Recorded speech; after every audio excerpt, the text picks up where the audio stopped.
கடலூர் மாவட்டம் சேத்தியாத்தோப்பு அருகே மழவராயநல்லூர் கிராமம் அமைந்துள்ளது. இந்த கிராமத்தில் அமைந்துள்ள மிக பழமையான ஸ்ரீ விநாயகர், சீதளா தேவி என்கின்ற மாரியம்மன் கோவில் மகா கும்பாபிஷேக விழாவை முன்னிட்டு இதற்கான ஏற்பாடுகள் மற்றும் சீரமைப்பு பணிகள் பல மாதங்களாக நடைபெற்று வந்தன. இந்நிலையில் அப்பணிகள் முடிவுற்றபின் கோவில் கும்பாபிஷேகம் நடைபெற்றது.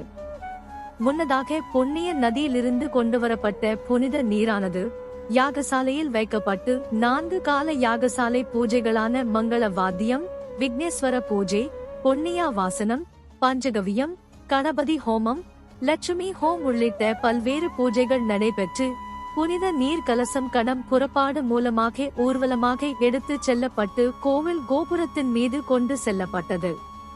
பின்னர் சிவாச்சாரியார்கள் மகா மந்திரங்கள் முழங்க புனித நீர் ஸ்ரீ விநாயகர், சீதளா தேவி என்கின்ற மாரியம்மன் ஆகிய கோவில் கோபுர கலசத்தின் மீது புனித நீர் ஊற்றப்பட்டு மகா கும்பாபிஷேகம் நடைபெற்றது.